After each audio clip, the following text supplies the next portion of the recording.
बाबा कहते मीठे बच्चे, तुम्हें अभी भविष्य 21 जन्मों के लिए यहाँ ही पढ़ाई पढ़नी है, कांटे से खुशबूदार फूल बनना है, दैवी गुण धारण करने और कराने हैं। आज का प्रश्न, किन बच्चों की बुद्धि का ताला नंबरवार खुलता जाता है? किन बच्चों की बुद्धि का ताला नंबरवार खुलता जाता है?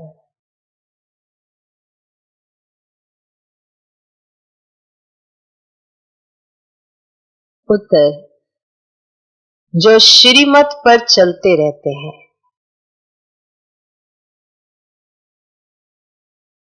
जो श्रीमत पर चलते रहते हैं,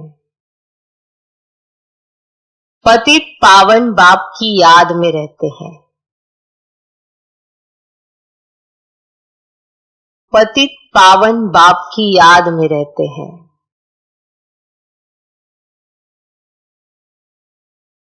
पढ़ाई पढ़ाने वाले के साथ जिनका योग है, पढ़ाई पढ़ाने वाले के साथ जिनका योग है, उनकी बुद्धि का ताला खुलता जाता है। उनकी बुद्धि का ताला खुलता जाता है।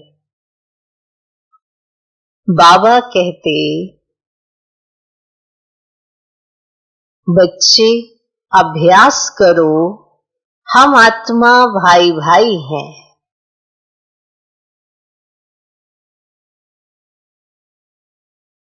बाबा कहते, बच्चे अभ्यास करो, हम आत्मा भाई भाई हैं।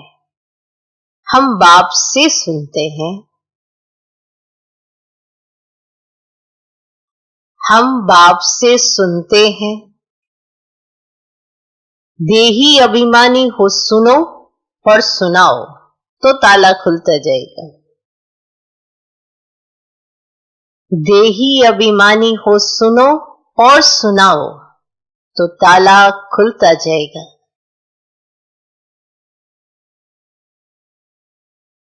किन बच्चों की बुद्धि का ताला नंबरवार खुलता जाता है?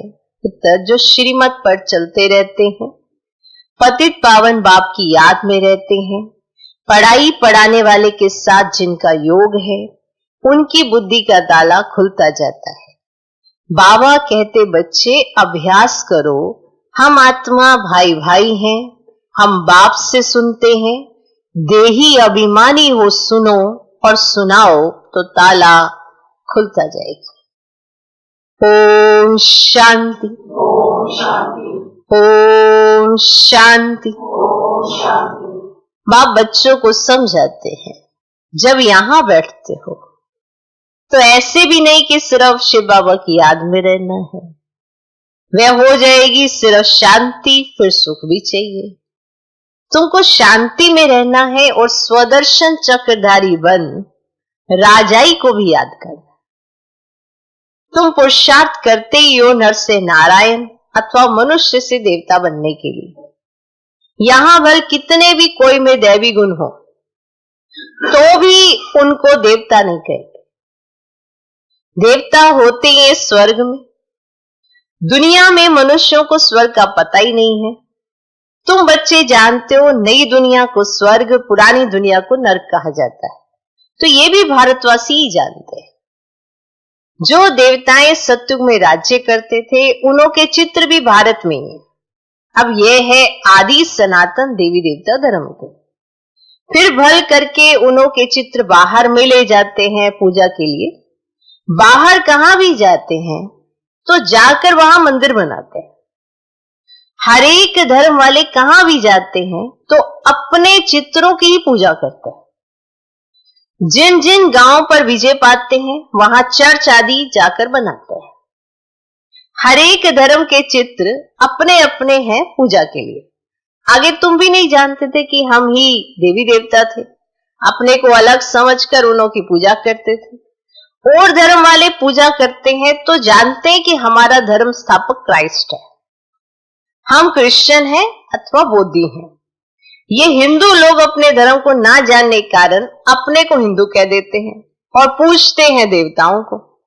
अब यह भी नहीं समझते कि हम आदि सनातन देवी देवता धर्म के हैं। हम अपने बड़ों को पूजते हैं, क्रिश्चियन एक क्राइस्ट को पूजते हैं। भारतवासियों को यह पता ही नहीं कि हमारा धर्म कौन सा है, वे किसने और कब स्थापन किया था। बाप कहते हैं ये भारत का आदि सनातन देवी देवता धर्म जब प्राय लोप हो जाता है तब मैं आता हूं फिर से स्थापना करने। ये ज्ञान अभी तुम बच्चों की बुद्धि में है, पहले कुछ भी नहीं जानते थे, बिगर समझे भक्ति मार्ग में चित्रों की पूजा करते रहते थे।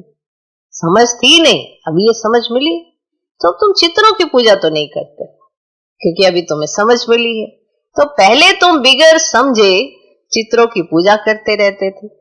अभी तुम जानते हो हम भक्ति मार्ग में नहीं है। अभी तुम ब्राह्मण कुलभूषण और शूद्र कुल वालों में रात दिन का फर्क है,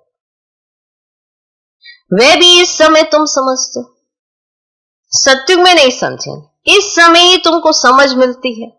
बाप आत्माओं को समझ देते हैं। पुरानी दुनिया और नई दुनिया का तुम ब्राह्मणों को ही पता है। पुरानी दुनिया में ढेर मनुष्य हैं, अब यहां तो मनुष्य कितना लड़ते झगड़ते हैं। ये है ही कांटों का जंगल। तुम जानते हो हम भी कांटे थे, अभी बाबा हमको फूल बना रहे हैं। कांटे इन खुशबूदार फूलों को नमन करते हैं। ये राज अभी तुमने जाना है। हम सो देवता थे जो फिर आकर अब खुशबूदार फूल बने हैं, माना ब्राह्मण बने हैं। तो बाप ने समझाया ये ड्रामा है। आगे ये ड्रामा बाइस्कोप आदि नहीं था, अब ये भी अभी बने हैं। क्यों बने हैं? क्योंकि बाप को दृष्टांत देने में सहज हो और बच्चे भी समझ सकते हैं। जो चीज सामने होती है उसका एग्जाम्पल दिया जाए ना तो जल्दी से समझ में आती है। तो ये साइंस भी तो तुम बच्चों को सीखनी है ना। बुद्धि में ये सब साइंस के संस्कार ले जाएंगे जो फिर वहां काम में आएंगे।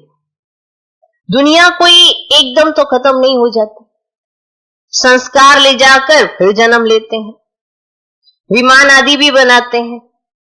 जो जो काम की चीजें वहां के लायक हैं वह बनती है। अब स्टीमर चाहिए, वहां पे चाहिए। स्टीमर बनाने वाले भी होते हैं, परंतु स्टीमर तो वहां काम में नहीं आएंगे। भल कोई ज्ञान लेवे या ना लेवे, परंतु उनके संस्कार काम में नहीं आएंगे।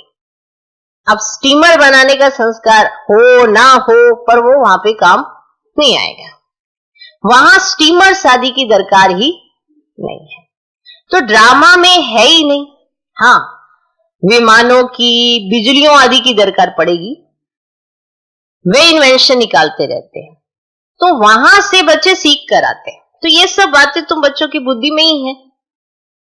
तुम जानते हो हम पढ़ते ही है नई दुनिया के लिए। बाबा हमको भविष्य के जन्मों के लिए पढ़ाते हैं। हम स्वर्गवासी बनने के लिए पवित्र बन रहे हैं, पहले नरकवासी थे। मनुष्य कहते भी हैं फलाना स्वर्गवासी हुआ, परंतु हम नरक में ये नहीं समझते, तो बुद्धि का ताला ही नहीं खुलता। तुम बच्चों का अब धीरे धीरे ताला खुलता जाता है। नंबर वार ताला उनका खुलेगा जो श्रीमत पर चलने लग पड़ेंगे और पतित पावन बाप को याद करेंगे। बाप ज्ञान भी देते हैं और याद भी सिखलाते हैं। टीचर है ना, तो टीचर जरूर पढ़ाएंगे। जितना टीचर और पढ़ाई से योग होगा उतना उच्च पद पाएंगे। उस पढ़ाई में तो योग रहता ही है। जानते हैं बैरिस्टर पढ़ाते हैं, यहां बाप पढ़ाते हैं, तो ये भी भूल जाते क्योंकि नई बात है ना। तो देही को याद करना तो बहुत सहज है, घड़ी घड़ी याद आ जाती है। कौन? देही।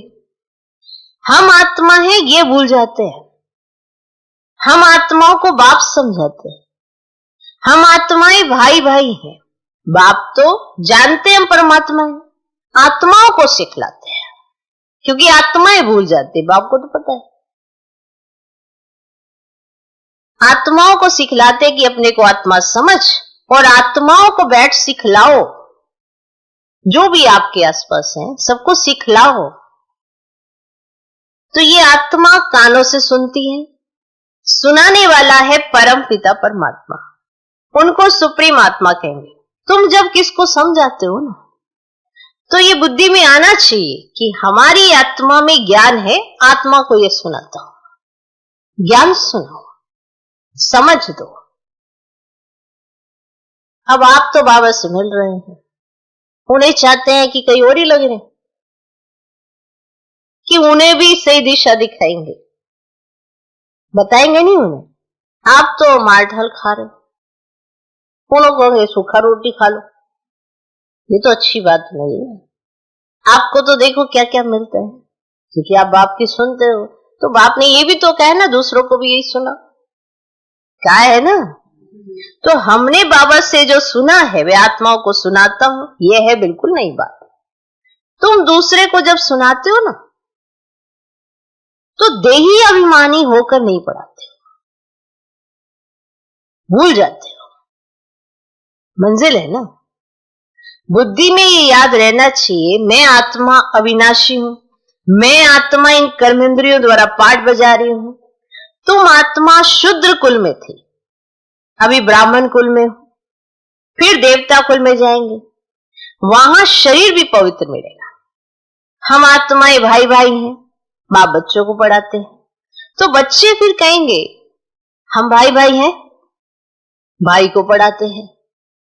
आपने अपने भाई को पढ़ाना है कि नहीं पढ़ाना? पढ़ाना। बाप को पढ़ाते हैं, आप भाइयों को पढ़ाओ। आत्मा को ही समझाते हैं, आत्मा शरीर द्वारा सुनती है। ये बड़ी महीन बातें हैं, स्मृति में नहीं आती। आधा कल्प तुम देह अभिमान में रहे, इस समय तुमको देही अभिमानी हो रहना है, अपने को आत्मा निश्चय करना है।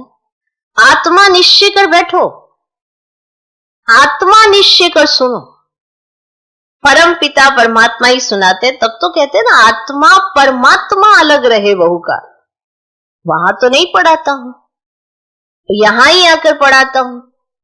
और सभी आत्माओं को अपना अपना शरीर है, तो ये बाप तो है सुप्रीम आत्मा, उनको शरीर है ही नहीं, उनकी आत्मा का नाम ही है शिव। जानते हो ये शरीर हमारा नहीं है, जानते हो?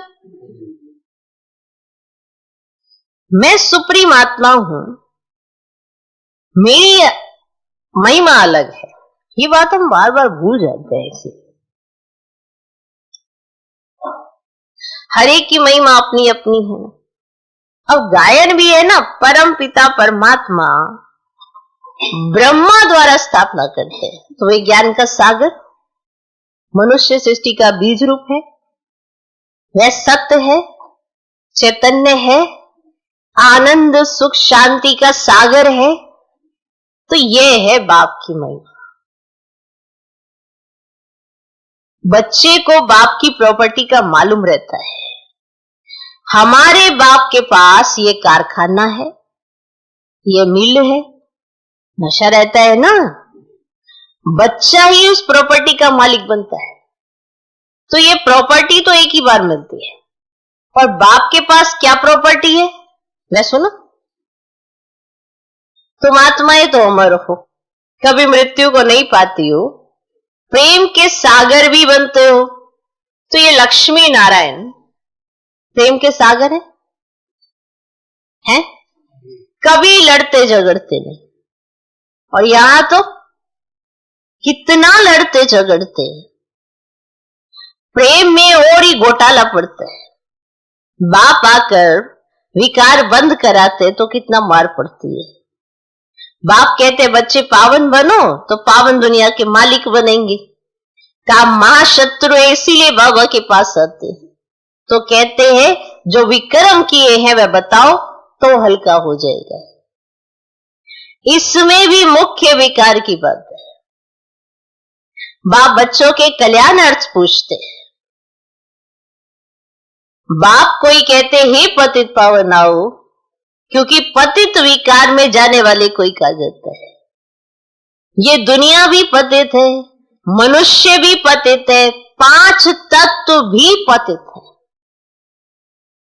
वहां तुम्हारे लिए तत्व भी पवित्र चाहिए। इस आसुरी पृथ्वी पर देवताओं की परछाया नहीं पड़ सकती। लक्ष्मी का आह्वान करते, परंतु यहां थोड़ी आ सकती है। ये 5 तत्व भी बदलने चाहिए।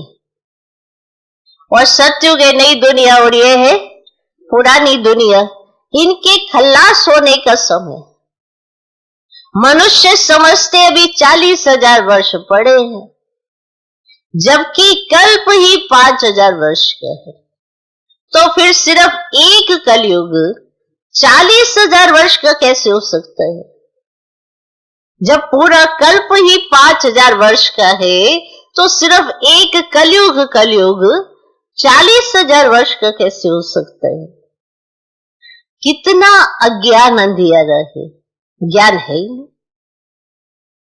भक्ति है ब्राह्मणों की रात और ज्ञान है ब्रह्मा और ब्राह्मणों का दिन, जो प्रैक्टिकल में हो रहा है। ऐसे नहीं कि नई दुनिया को जास्ती टाइम दे दो, पुरानी को थोड़ा दे दो, ऐसे नहीं है। और सीढ़ी में बड़ा क्लियर दिखाया हुआ है। तो पुरानी दुनिया को थोड़ा टाइम देंगे, नई को ज्यादा दे दे, ऐसे चलेगा नहीं ना। बिल्कुल साफ स्पष्ट है, इक्वल है। आधा में ना हो तो पूरा क्वार्टर भी ना हो सके। स्वास्तिका में भी 4 भाग देते हैं, समझते हैं हम गणेश निकालते हैं। अब बच्चे समझते पुरानी दुनिया विनाश होनी है, हम नई दुनिया के लिए पढ़ रहे हैं। हम नर से नारायण बनते नई दुनिया के लिए। अब श्री कृष्ण भी नई दुनिया का है। श्री कृष्ण का तो गायन हुआ, उनको महात्मा कहते क्योंकि छोटा बच्चा है। अब छोटे बच्चे प्यारे लगते, बड़ों को इतना प्यार नहीं करते जितना छोटों को करते हैं, क्योंकि सतो प्रधान अवस्था है, विकार की बदबू नहीं है। बड़े होने से विकारों की बदबू हो जाती है, समझा? तो बच्चों की कभी क्रिमिनल आई हो न सके। ये आंखें ही धोखा देने वाली इसलिए दृष्टांत देते कि उसने अपनी आंखें निकाल दी। ऐसी कोई बात है नहीं, ऐसे कोई आंखें निकालते नहीं है। ये इस समय बाबा ज्ञान की बातें समझाते हैं कि कौन सी आंखें निकालनी है, विकारी दृष्टि खत्म करनी। ओके, तो ये इस समय बाबा ज्ञान की बातें समझाते हैं। तुमको तो अभी ज्ञान की तीसरी आंख मिली है, आत्मा को स्पिरिचुअल नॉलेज मिली है, आत्मा में ही ज्ञान है। बाप कहते मुझे ज्ञान है। आत्मा को निर्लेप नहीं कह सकते, आत्मा ही तो एक शरीर छोड़ दूसरा लेती है, ऐसे ही है ना। आत्मा अविनाशी है और है कितनी छोटी, उनमें 84 जन्मों का पाठ है। ऐसी बात कोई कह ही ना सके, वे तो निर्लेप कह देते। इसीलिए बाप कहते पहले आत्मा को रियलाइज करो। कोई पूछते जानवर कहां जाएंगे, हम तो चलो कर लेंगे, ये जानवर कहां जाएंगे? अरे जानवर की तो बात ही छोड़ो, पहले आत्मा को तो रियलाइज करो। मैं आत्मा कैसी हूं, क्या हूं? बाप कहते जबकि अपने को आत्मा ही नहीं जानते हो, मुझे फिर क्या जाने? जब अपने को आत्मा ही नहीं जानते तो मुझे फिर क्या जाने? तो ये सब महीन बातें है ना, तुम बच्चों की बुद्धि में है।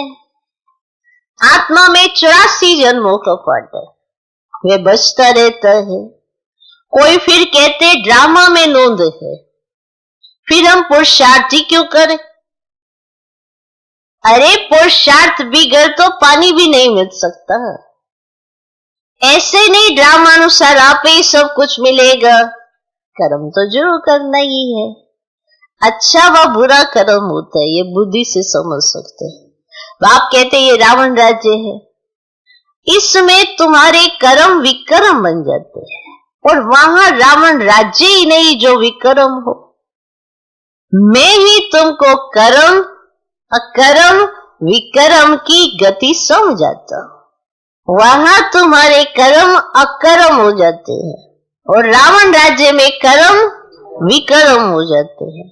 गीता पाठी भी कभी ये शब्दों का अर्थ नहीं समझाते हैं, वे तो सिर्फ पढ़कर ही सुनाते रहते हैं। क्या कर्म अकर्म विक्रम उसके अर्थ नहीं समझाते हैं, बस पढ़ देते हैं, बस आगे बढ़ जाते हैं। और संस्कृत में श्लोक सुनाकर फिर हिंदी में अर्थ करते हैं, तो सिर्फ वो संस्कृत का अर्थ निकाल रहे होते हैं, उस शब्द का क्या अर्थ है वो तो बता ही नहीं पाते। क्या समझे? संस्कृत पढ़ी, श्लोक पढ़ा, अब उसका अर्थ बताएंगे, पर उस अर्थ का भी क्या अर्थ है? अभी होगा ही हिंदी में, तो उसका भी तो अर्थ होगा ना कोई। अब कर्म अकर्म विक्रम, उसका भी तो कोई अर्थ है कि ये कर्म अकर्म कैसे होते हैं, ये विक्रम कैसे बनते हैं, और कब बनते हैं और क्यों बनते हैं। तो इसका अर्थ तो बाबा अच्छे से समझाते। बाप कहते कुछ कुछ अक्षर ठीक है, भगवानुवाच है, परंतु भगवान किसको कहा जाता है ये किसी को पता ही नहीं। भगवानुवाच है, परंतु भगवान ही किसको कहा जाता है ये भी किसको पता नहीं। अच्छा, मीठे मीठे सिकिलदे बच्चों प्रति माता पिता बाप दादा का याद प्यार और गुड मॉर्निंग। रूहानी बाप की रूहानी बच्चों को नमस्ते।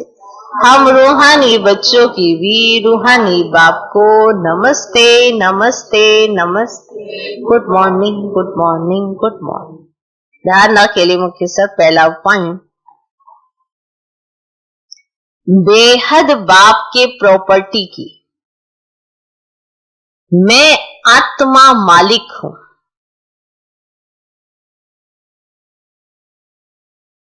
बेहद बाप के प्रॉपर्टी की मैं आत्मा मालिक हूं। जैसे बाप शांति पवित्रता आनंद का सागर है, जैसे बाप शांति पवित्रता आनंद का सागर है, ऐसे मैं आत्मा मास्टर सागर हूं। इसी नशे में रहना है। जैसे बाप शांति पवित्रता आनंद का सागर है, ऐसे मैं आत्मा मास्टर सागर हूं। इसी नशे में रहना है। बेहद बाप के प्रॉपर्टी की मैं आत्मा मालिक हूं। जैसे बाप शांति पवित्रता आनंद का सागर है, ऐसे मैं आत्मा मास्टर सागर हूं। इसी नशे में रहना है। दूसरा पॉइंट, ड्रामा के पुरुषार्थ नहीं छोड़ना है।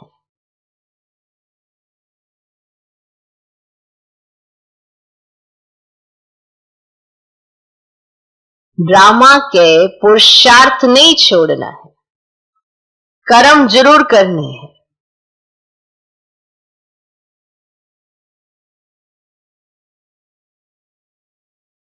कर्म अकर्म विकर्म की गति को समझ सदा श्रेष्ठ कर्म ही करने हैं।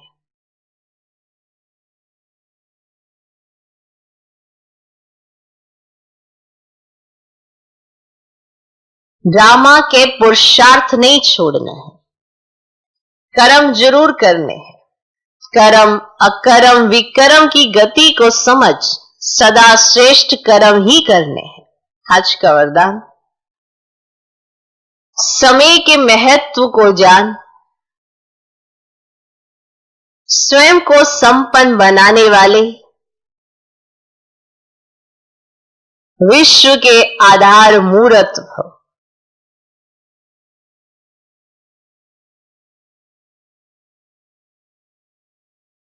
समय के महत्व को जान, स्वयं को संपन्न बनाने वाले, विश्व के आधार मूर्त भव। सारे कल्प की कमाई का श्रेष्ठ कर्म रूपी बीज बोने का, 5000 वर्ष के संस्कारों का रिकॉर्ड भरने का, विश्व कल्याण व विश्व परिवर्तन का ये समय चल रहा है। यदि समय के ज्ञान वाले भी वर्तमान समय को गवाते हैं या आने वाले समय पर छोड़ देते हैं, तो समय के आधार पर स्वयं को पुरुषार्थ हुआ कि जब समय होगा तो कर ले। लेकिन विश्व की आधार मूर्त आत्माएं किसी भी प्रकार के आधार पर नहीं चलती। ऐसा होगा तो ऐसा कर लेंगे, ऐसा होगा तो ऐसा कर लेंगे, नहीं। विश्व की आधार मूर्त आत्माएं किसी भी प्रकार के आधार पर नहीं चलती। वे एक अविनाशी सहारे के आधार पर कलयुगी पतित दुनिया से किनारा कर स्वयं को संपन्न बनाने का पुरुषार्थ करती है। एक अविनाशी सहारे के आधार पर कलयुगी पतित दुनिया से किनारा कर स्वयं को संपन्न बनाने का पुरुषार्थ करती है। कौन? विश्व की आधार मूर्त आत्माएं। आज का स्लोगन, स्वयं को संपन्न बना लो तो विशाल कार्य में स्वतः सहयोगी बन जाएंगे। स्वयं को संपन्न बना लो तो विशाल कार्य में स्वतः सहयोगी बन जाएंगे।